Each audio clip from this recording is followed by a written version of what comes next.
Hello friends, कैसे हैं आप सब। आई होप अच्छे होंगे। आज हम पढ़ने वाले हैं केमिकल काइनेटिक्स का lecture number 2। Today we will discuss rate law and order of reaction. तो देखिए, लास्ट क्लास में हमने पढ़ा था rate of reaction and factors affecting rate of reaction. तो हमने फैक्टर्स में देखा था कि रेट ऑफ रिएक्शन किन किन फैक्टर्स पर डिपेंड करती है। तो हमने उसमें एक लास्ट पॉइंट पढ़ा था कंसंट्रेशन ऑफ रिएक्टेंट और प्रोडक्ट। ठीक है, तो उसमें पढ़ा था हमने कि किस तरह से रेट ऑफ रिएक्शन कंसंट्रेशन पर डिपेंड करती है। उसी की डिपेंडेंस को बताने के लिए हम लिखते हैं रेट लॉ। तो रेट लॉ देखिए क्या होता है। रेट लॉ एक्सप्लेन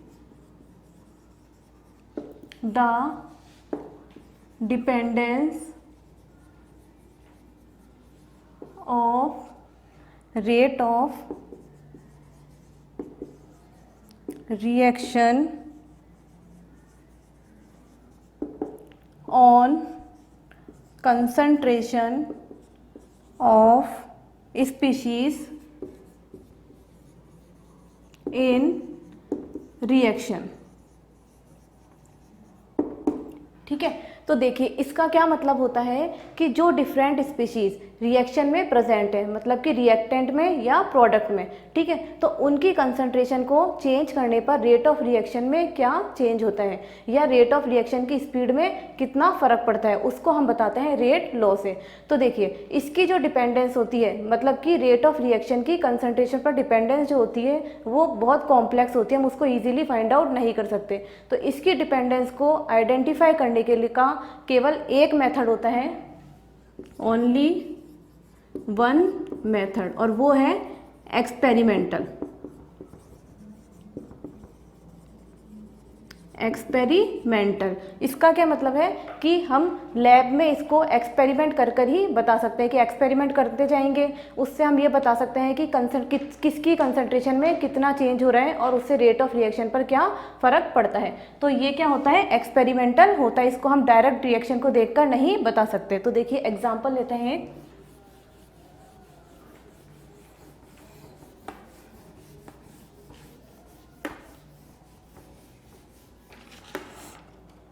देखिए एग्जाम्पल जैसे ये है 2A + B प्रोडक्ट। अब इसमें हमने एक्सपेरिमेंट किए और इस एक्सपेरिमेंट किए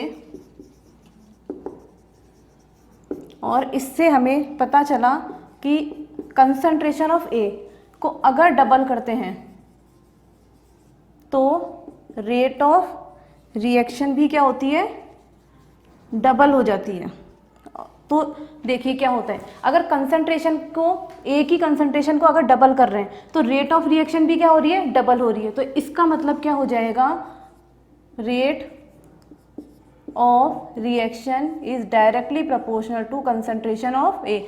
मतलब जितना डबल किया उतना ही क्या रेट ऑफ रिएक्शन डबल हो रही है। तो इसका मतलब rate of reaction is directly proportional to A.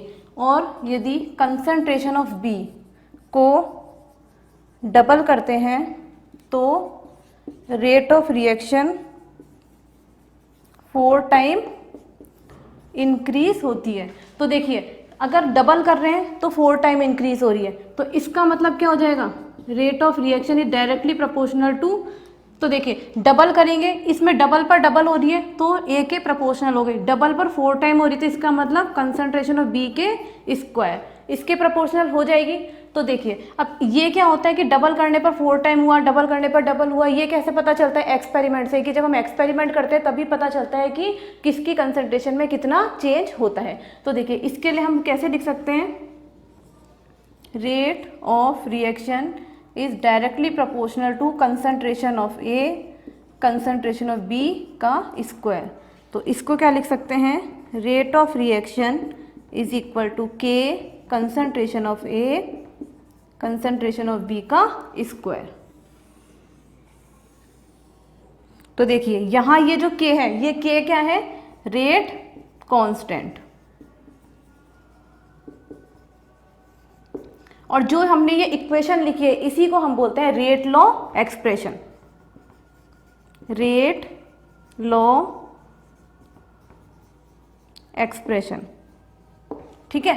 Rate law expression बोलते हैं। और इसको हम कैसे निकाल सकते हैं, एक्सपेरिमेंट से ही बता सकते हैं कि एक्सपेरिमेंट से ही बता सकते हैं कि रेट जो है किसकी कंसंट्रेशन पर कितना डिपेंड करती है। ठीक है, तो अब देखिए एक हम पढ़ते हैं गुल्डबर्ग एंड वागे मेथड। तो देखिए गुल्डबर्ग एंड वागे ने क्या कहा था, mass of action, mass of action दिया था इसने लॉ। तो इसमें क्या था कि जो हम देते हैं कि ये रेट ऑफ रिएक्शन, यहाँ हम देखते हैं एक्सपेरिमेंटली क्या ये ए और बी की कंसंट्रेशन के इसके स्क्वायर के प्रोपोर्शनल होती है। अब देखिए यहाँ जो है इसमें मास ऑफ एक्शन में गुल्डबर्ग एंड वागे ने क्या कहा था कि जो स्टोइकियोमेट्री है उसी को हम यहाँ लिख देते हैं। इसके अकॉर्डिंग होता है rate of reaction is equal to के कंसंट्रेशन ऑफ ए का स्टोइकियोमेट्री क्या है 2 और यहाँ बी, ये होना चाहिए।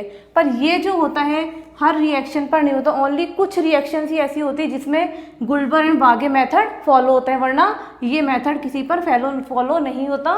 ये एक्सपेरिमेंटली हम रेट लॉ को बता सकते हैं। ठीक है, अब देखिए आगे हम एग्जाम्पल करेंगे कुछ।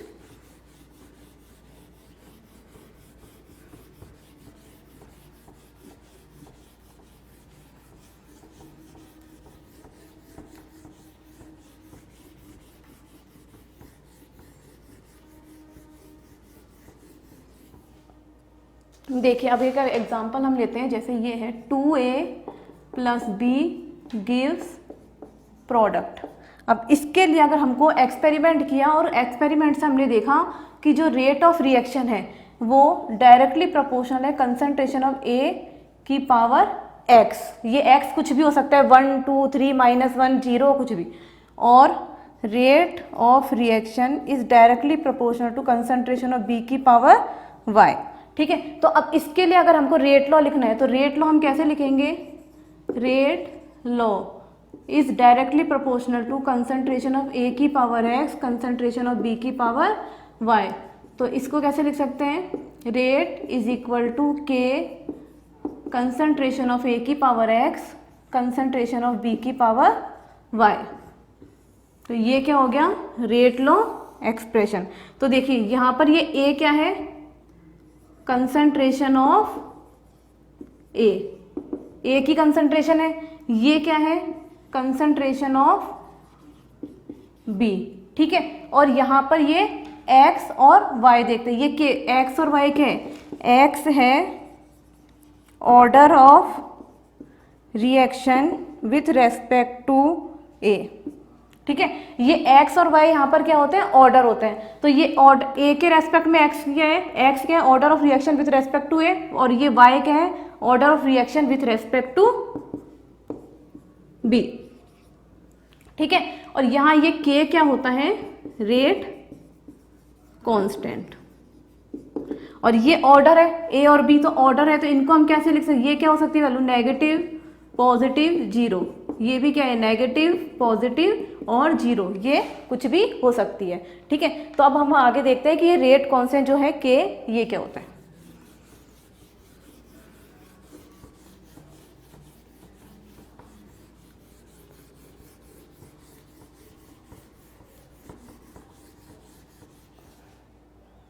तो देखिए हम के की अगर बात करते हैं तो के क्या है यहाँ पर, रेट कांस्टेंट। ठीक है, और देखिए रेट क्या होती है, रेट का फॉर्मूला क्या होता है, के कंसंट्रेशन ऑफ ए की power x concentration of B की पावर y। अब अगर हम ये लेते हैं कि जितने भी यहाँ पर ये स्पीशीज हैं इन सबकी कंसंट्रेशन अगर यूनिटी हो, मतलब कि 1 हो, तो जैसे कि concentration of A is equal to concentration of B is equal to 1 हो, तो यहाँ रेट क्या हो जाएगा, रेट इज इक्वल टू के हो जाएगा। ये वैल्यू यहाँ 1 रखेंगे, ये भी 1 रखेंगे, तो क्या होगा, रेट इज इक्वल टू के। और इसी को हम बोलते हैं, इसको स्पेसिफिक रेट कांस्टेंट। ठीक है, अब हम देखते हैं तो यूनिट ऑफ के। तो देखिए यूनिट ऑफ के होती है, ये क्या करती है, डिपेंड किस पर करती है, ऑर्डर ऑफ रिएक्शन पर, depends on order of reaction. क्यों डिपेंड करती है यूनिट ऑफ के?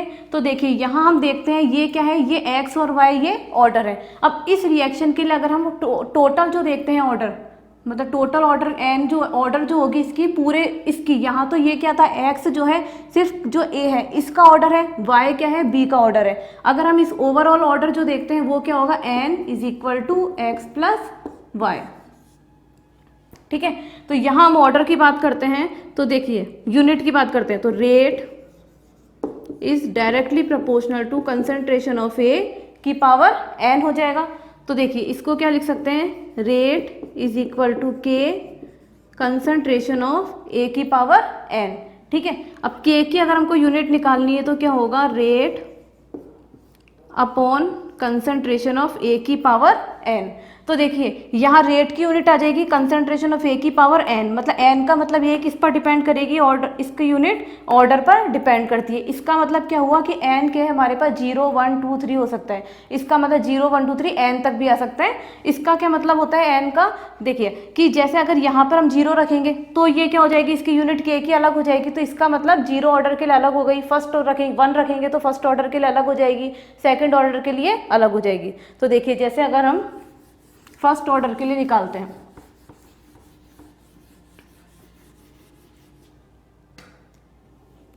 फर्स्ट पहले 0 ऑर्डर के लिए देखते हैं, 0 ऑर्डर के लिए तो देखिए k is equal to rate upon concentration of A की पावर n है। अब n की जगह हम क्या रखेंगे, 0 ऑर्डर है तो 0, अब किसी की पावर 0 होगी तो ये क्या हो जाएगा 1, तो k is equal to rate.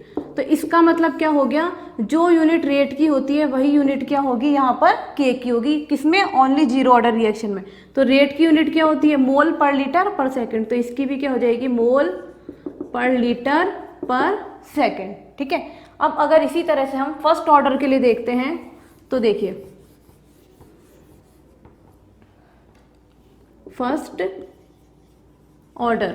First order के लिए देखेंगे तो यहाँ n की वैल्यू क्या हो जाएगी 1, ये n की वैल्यू 1 हो गई।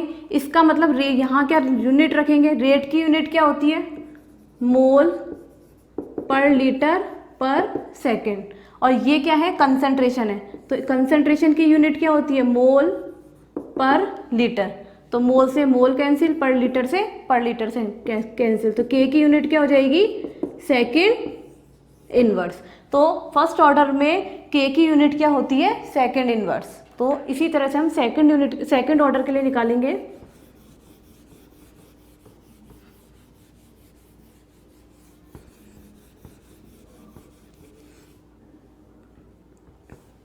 तो देखिए अगर सेकंड ऑर्डर के लिए निकालते हैं तो k is equal to rate concentration of a की पावर 2 हो जाएगा। तो k is equal to rate की यूनिट मोल पर लीटर पर सेकेंड।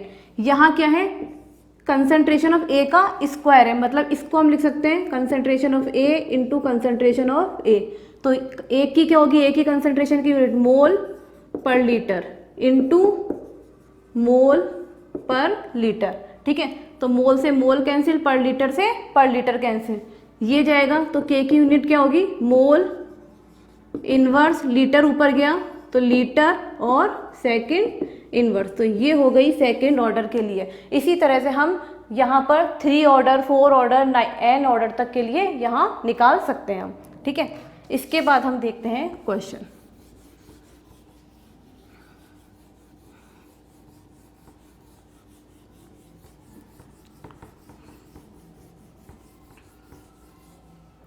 देखिए अब एक क्वेश्चन लेते हैं हम,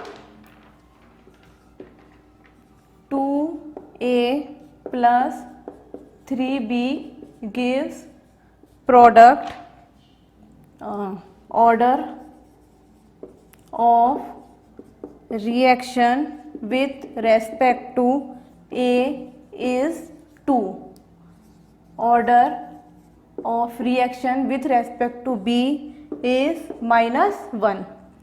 Write rate, law, expression and calculate order of reaction। और इसमें क्या बताना है, what is the effect on rate when first concentration of A is doubled alone, second concentration of B is doubled alone, third concentration of A and B both is doubled, B की हम यहाँ पर double की जगह half कर देते हैं, और फोर्थ लेते हैं volume of container increase 3 times. ठीक है, तो हमें इसमें ये सब चीज़ें कैलकुलेट करनी है। तो सबसे पहले हम देखेंगे right rate law expression. Rate law expression लिखना है तो रेट क्या होता है, के कंसंट्रेशन ऑफ ए की power x concentration of B की पावर वाई। ठीक है, अब देखिए यहाँ क्या है, order of reaction with respect to A is 2, तो इसका मतलब रेट इज इक्वल टू के, ए के रेस्पेक्ट में क्या है 2, और order of reaction with respect to B is -1, तो बी के रेस्पेक्ट में क्या है -1। तो ये तो हो गया हमारा रेट लॉ एक्सप्रेशन। इसके बाद निकालना है कैलकुलेट ऑर्डर ऑफ रिएक्शन। तो देखिए ओवरऑल ऑर्डर क्या होती है, ये जो कंसंट्रेशन की टर्म होती है इसकी जो पावर होती है यही क्या होती है, ऑर्डर होती है। तो ओवरऑल ऑर्डर क्या हो जाएगी, एन जो होता है एक्स प्लस वाई, तो 2 - 1 इज इक्वल टू 1, तो ये क्या हो गई, फर्स्ट ऑर्डर रिएक्शन हो गई। अब देखिए हमें इसके बाद क्या कैलकुलेट करना है, what is the effect on rate when concentration of A is doubled alone. तो सबसे पहले हम रेट का फॉर्मूला लिखते हैं, यहाँ ऊपर लिख देती हूँ मैं।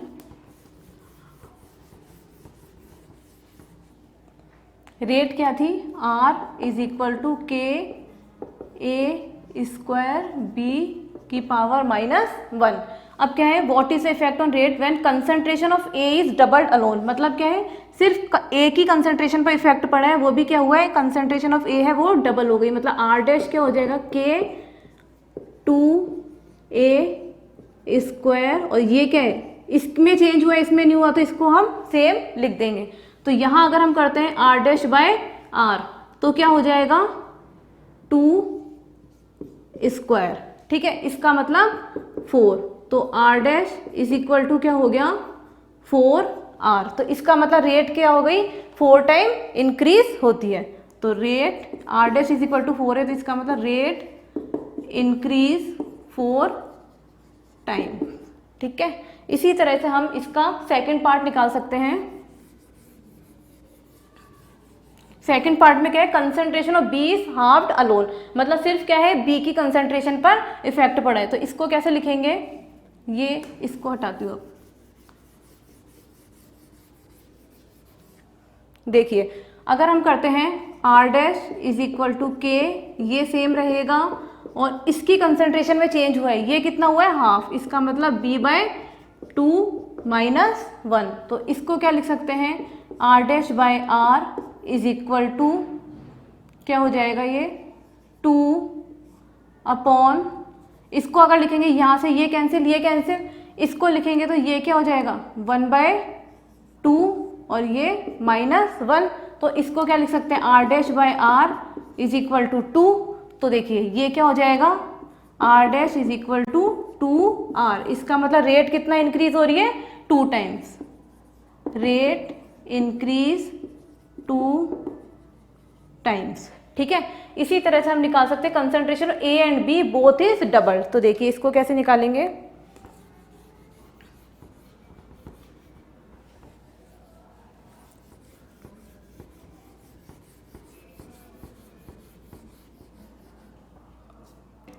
तो देखिए यहाँ क्या है concentration of A and B both is double, तो are dash is equal to K, इसकी भी क्या हो रही है डबल और इसकी भी क्या हो रही है डबल।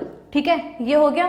तो आर डैश बाय, अगर आर निकालते हैं तो ये कैंसिल हो गया, तो यहाँ क्या बचेगा 2 स्क्वायर इंटू 1/2। ठीक है, ये हो गया 1/2 नहीं, ये हो गया 2। ठीक है, 2 की पावर -1, तो इसको क्या लिख सकते हैं 2 स्क्वायर इंटू 1/2। तो यहाँ क्या हो जाएगा 4 इंटू 1/2, तो इसका मतलब क्या हो गया 2 टाइम्स। तो इसका मतलब क्या हो गया रेट इंक्रीज 2 टाइम्स।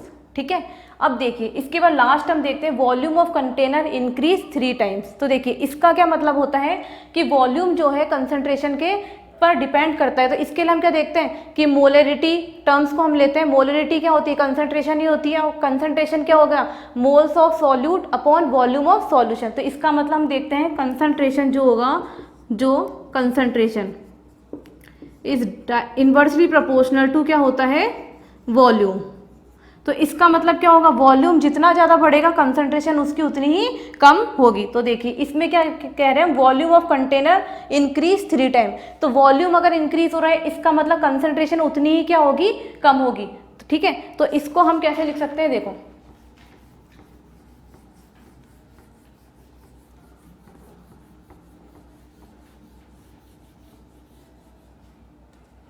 तो देखिए यहाँ क्या है 3 टाइम इंक्रीज हो रहा है वॉल्यूम, ये इंक्रीज हो रहा है मतलब ये कम होगा। तो इसको क्या लिख सकते हैं r dash is equal to k a/3 square b/3 -1। ठीक है, इसको लिखेंगे r dash by r is equal to 1/3 square 1/3 -1। इसको क्या लिख सकते हैं 1/3 स्क्वायर इंटू 3। तो यहाँ क्या हो जाएगा r dash is equal to r/3। इसका मतलब क्या होगा रेट, यहाँ पर r/3 आ रहा है, इसका मतलब रेट क्या होगी डिक्रीज होगी। कितना हो रही है 3 टाइम, तो रेट डिक्रीज 3 टाइम्स। ठीक है, तो इस तरह से हम यहाँ पर रेट लॉ को कैलकुलेट कर सकते हैं। और ये सब क्या होता है एक्सपेरिमेंटल होता है कि एक्सपेरिमेंट से ही हमें पता चलता है कि किसकी कंसंट्रेशन में कितना चेंज होगा और रेट ऑफ रिएक्शन पर क्या डिपेंडेंस होती है उसकी।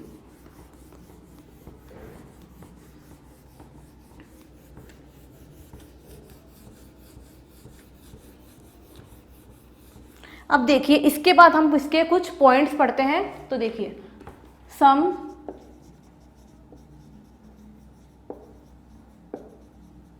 important points about order of reaction। Order of reaction, ठीक है, तो हमें ऑर्डर ऑफ रिएक्शन के कुछ पॉइंट्स पढ़ते हैं। तो देखिए फर्स्ट पॉइंट अगर हम देखते हैं क्या है stoichiometric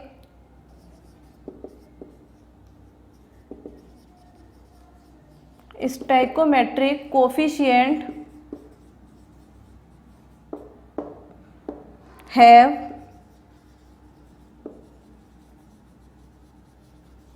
nothing to do with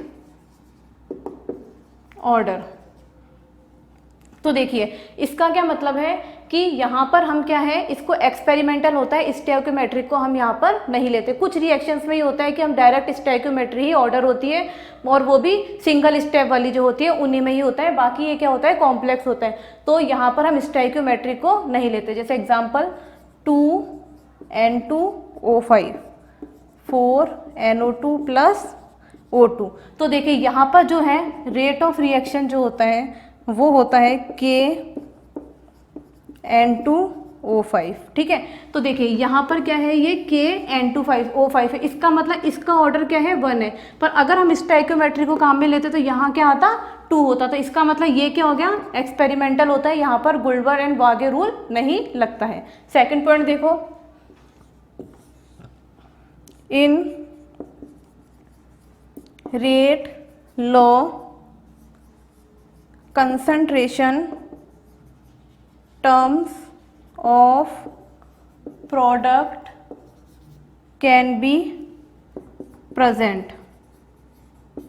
तो इसका मतलब क्या है देखिए कि ऐसा ज़रूरी नहीं होता कि सिर्फ रिएक्टेंट में ही कंसंट्रेशन की जो टर्म है उसी को हम ले, कभी कभी ऐसा भी होता है प्रोडक्ट की कंसंट्रेशन की टर्म भी रेट ऑफ रिएक्शन पर डिपेंड करती है। जैसे एग्जांपल है 2O3 गिव्स 3O2, तो यहाँ पर जो होता है रेट ऑफ रिएक्शन वो होती है K कंसंट्रेशन ऑफ O3 का स्क्वायर कंसंट्रेशन ऑफ O2 की पावर -1।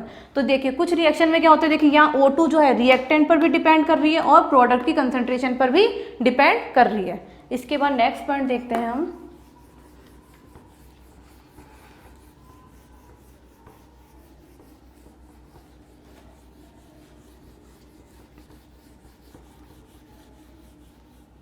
देखिए नेक्स्ट पॉइंट है इन रेट लॉ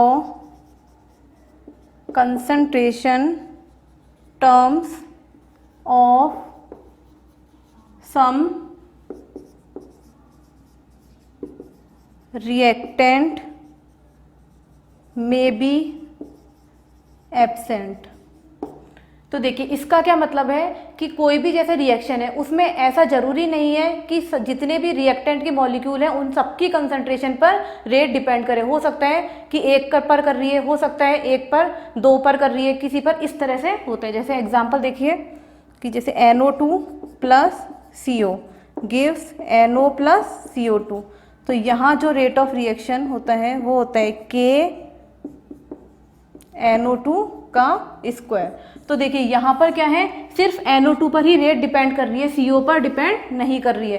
तो ऐसा हो सकता है कि कुछ टर्म्स हैं जो उसमें रेट ऑफ रिएक्शन उसमें एब्सेंट होती है, इस पर डिपेंड नहीं करेगी। इसके बाद नेक्स्ट पॉइंट लिखते हैं हम, फोर्थ पॉइंट है in rate law concentration term of catalyst may be present. इसका मतलब क्या है कि जो कैटलिस्ट होते हैं उनकी भी क्या है, कभी कभी कंसंट्रेशन की टर्म को हम रेट ऑफ रिएक्शन में यूज़ कर सकते हैं। जैसे एग्जांपल है 2SO2 प्लस A2, यहाँ कैटलिस्ट NO गिव्स 2SO2, तो यहाँ जो रेट ऑफ रिएक्शन होती है वो है KO2 का स्क्वायर NO की पावर 1। तो देखिए यहाँ पर क्या है कि देखो यहाँ क्या है, O2 पर भी डिपेंड कर रही है और ये क्या है कैटलिस्ट है, इस कैटलिस्ट की कंसंट्रेशन पर भी डिपेंड कर रही है। तो इस तरह से क्या है, रेट ऑफ रिएक्शन प्रोडक्ट पर भी डिपेंड कर सकती है, कैटलिस्ट पर भी डिपेंड कर सकती है, और ऐसा भी हो सकता है कि रिएक्टेंट के सारे मॉलिक्यूल पर रेट डिपेंड नहीं करे। ठीक है, अब इसके बाद हम देखते हैं नेक्स्ट पॉइंट है, ये पॉइंट कंप्लीट हो गया इसका।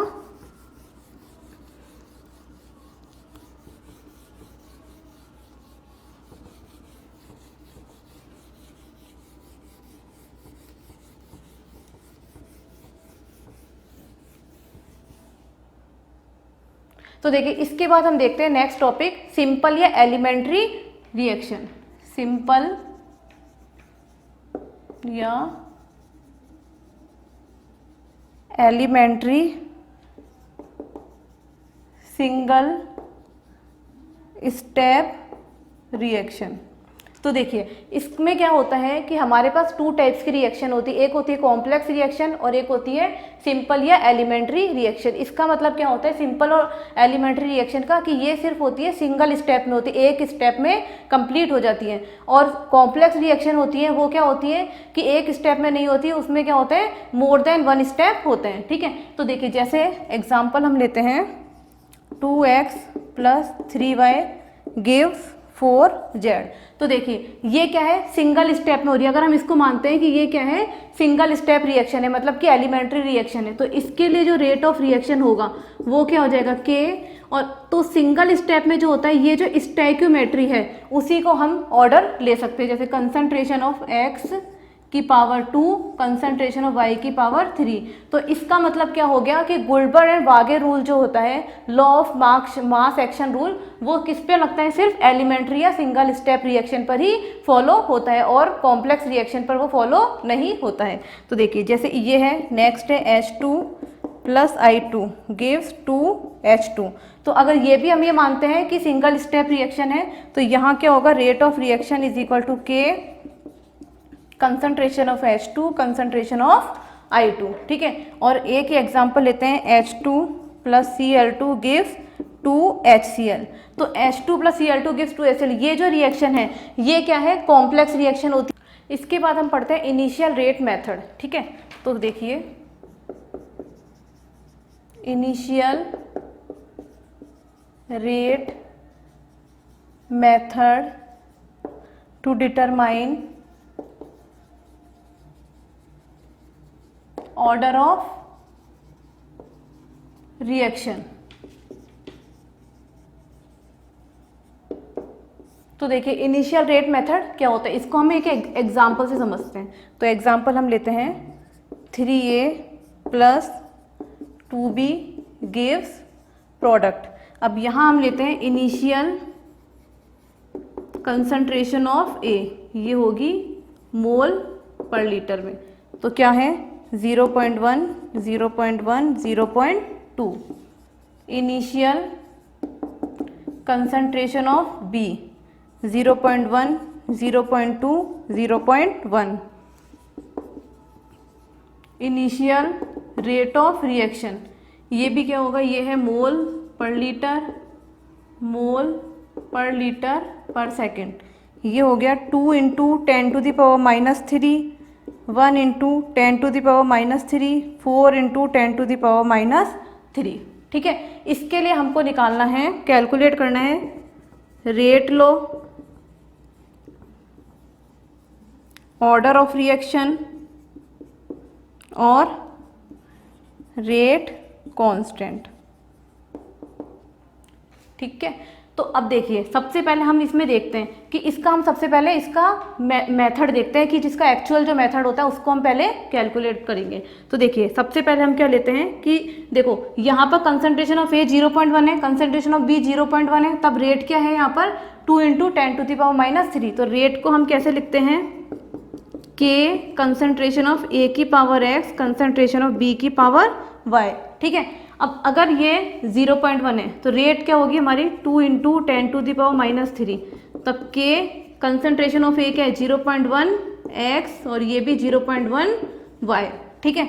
और अगर ये क्या है 1 into 10 to the power minus 3, तब K कंसंट्रेशन ऑफ क्या है ये 0.1, ये X 0.2 Y। और जब रेट क्या है 4 into 10 to the power minus 3, तब K ये क्या हो गया 0.2 X और B की कंसंट्रेशन है 0.1 Y, ठीक है। इक्वेशन नंबर 1, इक्वेशन नंबर 2 और ये इक्वेशन नंबर 3, ठीक है। अब इनमें हमको निकालना है, यहाँ पर सबसे पहले हमें क्या निकालना है, ऑर्डर। ऑर्डर का मतलब ये क्या निकालना है, हमें X और Y हमें पता होनी चाहिए, उसी से क्या होगा फिर हम रेट लॉ निकाल सकते हैं। और रेट लॉ हमें पता होगा तो इसके बाद ये सारी वैल्यूज़ पता है तो हम K की वैल्यू भी कैलकुलेट कर सकते हैं। तो देखिए इसको क्या करेंगे, ये 3 इक्वेशन है, इन 3 इक्वेशन में से हमें X और Y कैलकुलेट करना है। तो देखिए सबसे पहले हम क्या करेंगे, फर्स्ट डिवाइडेड बाय सेकंड, ठीक है। तो अब देखिए अगर हम फर्स्ट और सेकंड को डिवाइड करते हैं तो ये K और K कैंसिल, X वाली टर्म कैंसिल हो जाएगी, तो यहाँ क्या बचेगा 2 इंटू 10 टू दी पावर, ये था इसको ऐसे लिख देती हूँ 2 into 10 to the power minus 3 divided by 1 into 10 to the power minus 3 is equal to ये कैंसिल 0.1 अपॉन 0.2 Y, ये हो गया। तो देखिए ये 10 टू दी पावर से 10 to the power minus 3 cancel हो गया, तो ये क्या बचेगा 2 की पावर 1 इज इक्वल टू 1/2 की पावर Y। अब 1/2 को हम कैसे लिख सकते हैं, 2 की पावर 1 इज इक्वल टू 2 की पावर -1 होता है तो -Y, ठीक है। तो देखिए यहाँ क्या हो जाएगा, ये बेस सेम है तो ये पावर भी क्या हो जाएगी, सेम हो जाएगी। तो Y इज इक्वल टू क्या आ गया -1। तो हमें इस इक्वेशन में y इज इक्वल टू क्या मिल गया -1। अब इसके बाद में देखिए हमें x की वैल्यू निकालनी है, तो x की वैल्यू निकालने के लिए y वाली टर्म्स क्या है, इन 2 से कैंसिल, किससे कैंसिल हो सकती है 1 और 3 से y की टर्म कैंसिल हो सकती है। तो हम क्या करेंगे थर्ड डिवाइडेड बाय फर्स्ट, ठीक है। थर्ड डिवाइडेड बाय फर्स्ट करेंगे तो देखिए क्या है 4, ये कैंसिल तो 4/2 इज इक्वल टू ये दोनों कैंसिल, यहाँ क्या है 0.2 अपॉन 0.1 x, तो ये क्या हो जाएगा 2 इज इक्वल टू 2 की पावर x। तो यहाँ क्या हो जाएगा, ये 1 है तो x इज इक्वल टू 1। तो देखिए हमें x इज इक्वल टू 1 भी मिल गया, y इज इक्वल टू -1 भी मिल गया। तो ऑर्डर ऑफ रिएक्शन हमें निकालनी है। तो ऑर्डर तो क्या हो जाएगी हमारी, x की तो 1 है, y की 1 है, तो ऑर्डर क्या होता है x प्लस वाई, तो क्या हो जाएगा 1 माइनस 1, तो क्या हो जाएगा 0 order.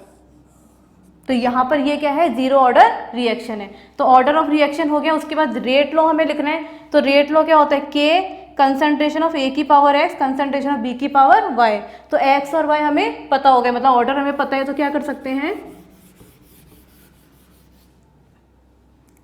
Rate is equal to k concentration of a की पावर x की वैल्यू क्या है 0 और b की वैल्यू y की वैल्यू क्या है -1। तो ये हो गया हमारा रेट लॉ। अब हमें रेट कांस्टेंट मतलब कि k की वैल्यू निकालनी है। तो k की वैल्यू भी निकालने के लिए हम कोई सी भी एक स्टेप को ले लेते हैं। तो ये वाला ले लो, चाहे ये या ये, तो कोई सा भी हम रेट लॉ का लेते हैं। इसके लिए हम लेते हैं, तो देखो क्या हो जाएगा 2 × 10⁻³ इज इक्वल टू k 0.1 0 0.1 -1। तो k निकालना है, तो k क्या हो जाएगा, k is equal to 2 × 10⁻³ upon 0.1 की पावर -1। तो इसको हम कैलकुलेट करके k की वैल्यू भी निकाल सकते हैं। तो देखिए ये तो था इसका लॉन्ग मेथड। अब इसी को अगर हम शॉर्ट मेथड में देखते हैं, डायरेक्ट निकालना चाहें तो देखो कैसे निकाल सकते हैं।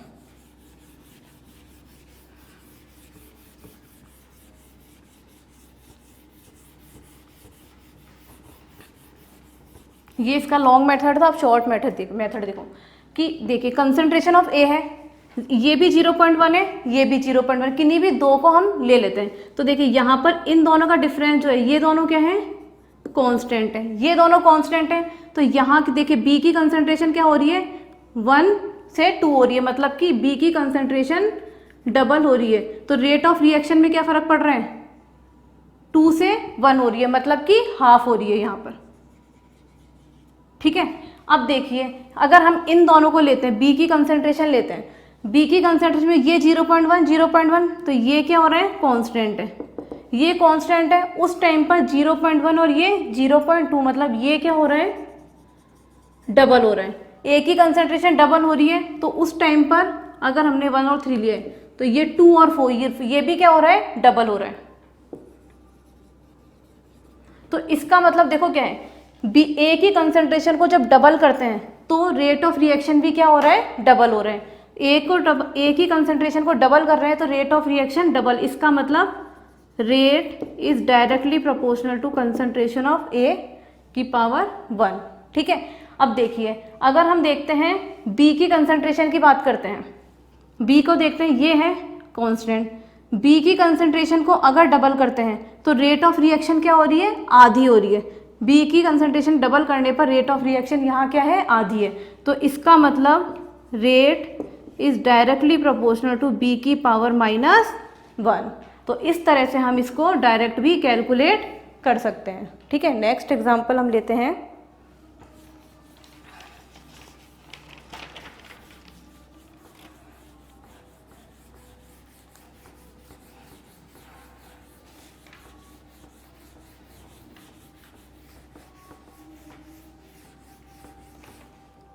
देखिए next example, 2a + b gives product. यहाँ initial concentration of a 0.2 0.2 0.4, initial concentration of b 0.1 0.2 0.2, rate of reaction 1 × 10⁻³ 4 × 10⁻³ 0.25 × 10⁻³। अब देखिए इसको भी अगर हम लॉन्ग मेथड से अगर करते हैं तो सबसे पहले हम क्या लिखेंगे रेट लॉ। क्या होता है k कंसंट्रेशन ऑफ a की power x concentration of b की पावर y। तो यहाँ भी 3 इक्वेशन क्या हो जाएंगे, 1 × 10⁻³ इज इक्वल टू k, 0.2 की पावर x, 0.1 की power y, 4 × 10⁻³ is equal to k, 0.2 की पावर x, 0.2 की power y, 0.25 × 10⁻³ is equal to k, 0.4 की पावर x, 0.2 की पावर y। Equation number 1, 2, 3। तो देखिए सबसे पहले हम y की अगर वैल्यू निकालते हैं तो x, देखिए y की वैल्यू अगर निकालनी तो हमें क्या करना पड़ेगा, x को कैंसिल करना पड़ेगा। अब देखिए सबसे पहले देखिए इन दोनों में x क्या है, कॉमन है, x की में ये एक ही कंसंट्रेशन क्या है, सेम है। तो यहाँ हम क्या कर सकते हैं, सेकेंड डिवाइडेड बाय फर्स्ट, ठीक है। तो इसको क्या लिख सकते हैं, 4 इज इक्वल टू, यहाँ क्या हो जाएगा 2 की पावर y, 4 को क्या लिख सकते हैं 2 का स्क्वायर इज इक्वल टू 2 की पावर y। तो इसका मतलब y की वैल्यू क्या आ गई हमारे पास 2, ठीक है। इसी तरह से अगर हमको अब x की वैल्यू निकालनी है तो इसलिए मतलब y जिसमें कॉमन है उनको कैंसिल करना पड़ेगा। यहाँ क्या 2 और 3 में y कॉमन है, देखिए मतलब y वाला जो ये b है b कॉमन है, तो इसको ये कैंसिल हो सकती है। तो अपन अब कौन सी इक्वेशन लेंगे, 2 और 3, तो क्या करेंगे सेकेंड डिवाइडेड बाय थर्ड, तो 4/0.25 इज इक्वल टू 2/4 की पावर x, ये हो गया। ये क्या हो जाएगा 4/0.25 है, तो ये हो गया 16 इज इक्वल टू 1/2 की पावर x। इसको क्या लिख सकते हैं 2 की पावर 4 और इसको लिख सकते हैं 2 की पावर -x। तो x की वैल्यू क्या हो जाएगी -4। तो देखो y आ गया और अपने पास में x आ गया। तो यहाँ रेट लॉ क्या हो जाएगा, rate is equal to k concentration of a की पावर x की वैल्यू क्या थी -4, b y की पावर क्या, y जो था वो था 2, तो ये हो गया रेट लॉ। अब देखो इसी को अगर हम डायरेक्ट भी निकालना चाहें तो देखो डायरेक्ट कैसे निकाल सकते हैं रेट लॉ, तो उसको देखिए कि जैसे अगर हम देखते हैं यहाँ पर ये 0.2 ये क्या है कांस्टेंट हो गया, ये कांस्टेंट है, उस टाइम पर ये रेट क्या हो रही है 1 से 2, मतलब ये डबल, बी की कंसंट्रेशन को डबल करने पर ये कितना हो रही है 4 टाइम इंक्रीज, ठीक है 4 टाइम इंक्रीज हो रही है। मतलब डबल करने पर अगर डबल होती है तो क्या होती है उसकी मतलब कि उसके प्रोपोर्शनल में होती है, डबल करने पर 4 टाइम हो रही है, इसका मतलब क्या हो गया rate is equal to B की कंसंट्रेशन इसकी क्या हो जाएगा स्क्वायर। अगर डबल करने पर डबल होता तो सिर्फ यही रहता, और डबल करने पर 4 टाइम हो रहा है, इसका मतलब क्या हो गया rate is equal to concentration of B की स्क्वायर। तो देखिए यहाँ y की वैल्यू 2 आई थी, यही आ गई देख लो। और अगर हम इसमें निकालें, देखो अब इसमें हम देखते हैं कांस्टेंट कौन सा है, ये दोनों कांस्टेंट, उस टाइम क्या है ये 2 से 4 हो रहा है, मतलब कि कंसंट्रेशन एक ही डबल हो रही है। कब होती है, देखिए ये क्या है 4 है और ये 0.25 है, मतलब इस 0.25 है, इसको हम क्या लिख सकते हैं 0.25 को 1/4 लिख सकते हैं, ठीक है। तो देखिए अगर ये 1 होता तो उस टाइम ये क्या है 1/4 है, ठीक है। तो मतलब ये 1, अगर ये 1 होता 1 का ये कितना हो रहा है 1/4 टाइम, ठीक है। और ये 4 है तो इसका मतलब ये कितने टाइम हो गया 1/16 टाइम, मतलब ये 16 टाइम इंक्रीज हो रही है, 16 टाइम इंक्रीज, इसका मतलब क्या हो गया 2 की पावर 4, ठीक है। तो यहाँ रेट क्या हो जाएगा a की पावर 4, तो यहाँ y आ रहा है, और ये क्या 4 से 0.25, मतलब यहाँ क्या हो रहा है इंक्रीज नहीं हो रही है डिक्रीज हो रही है, कम हो रहा है ना उससे, तो डिक्रीज हो रही है। तो ये भी क्या आ गया -4, तो यहाँ x की वैल्यू क्या थी -4, और देखिए x की वैल्यू -4। तो इस तरह से हम इसको डायरेक्ट भी निकाल सकते हैं। तो आज की क्लास में हम इतना ही पढ़ेंगे, नेक्स्ट क्लास में हम पढ़ेंगे first order reaction. Thank you.